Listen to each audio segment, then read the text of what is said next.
Hello everyone, my name is Xiao. You can call me Sharon. Today I will present my topic that differences between secondary school students in single-sex and co-educational schools in Australia. At first, I will explain my outline for you. And the first one, what's the definition of the single-sex and the co-educational schools?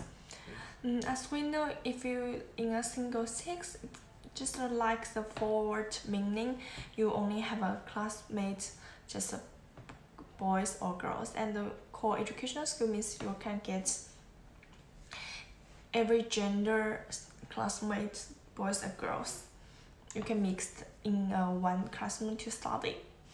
And second, the distribution of the single-sex and mixed-sex school in Australia. According to the Alish and the Delhi have made the research in 2002. They said in Australia in 1998, some 24% of students in the final year attended to a single-sex school. Attendance at the single-sex school is more common for girls than boys. 29% of girls are in single-sex school compared to 90% of boys. And the third one is what the two types of schools have a different educational curriculum and the philosophy in Australia. According to the French, he said there are some difference about the curriculum in the different in the boys' school and the girls' school.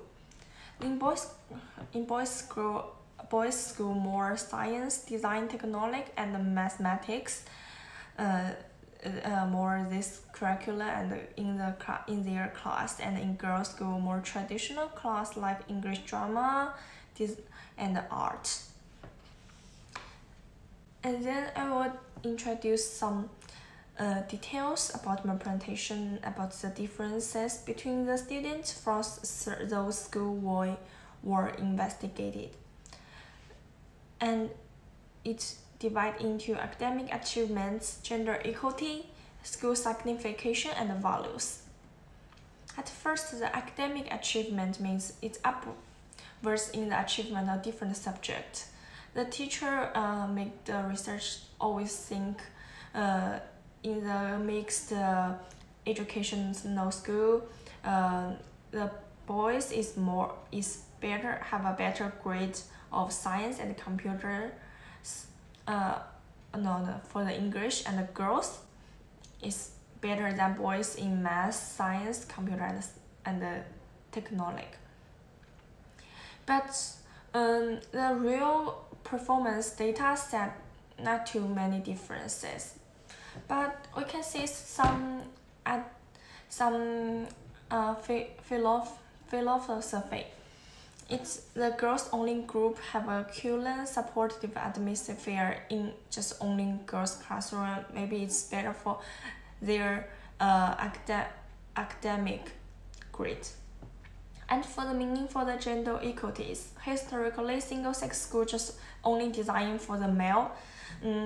It's for the women only gets the homemakers and the literature, but the equality in educational did not improve until beginning of the co-educational in 20th century. And for the school signification, the single-sex school improved the girls' feeling, self-esteem, and learning environment, thereby improved academic performance. So maybe they more like schools in a single-sex school. At the values, it means their identity for the students themselves, and maybe more self-concept was found in just higher as measured in 1985, 2 years after co-education process were complicated in the two schools. For the conclusion, for the both single and mixed school have no more advantage or disadvantage, but for the co-educational school have promoted gender equality and increased the women's things for the independences. This is my reference list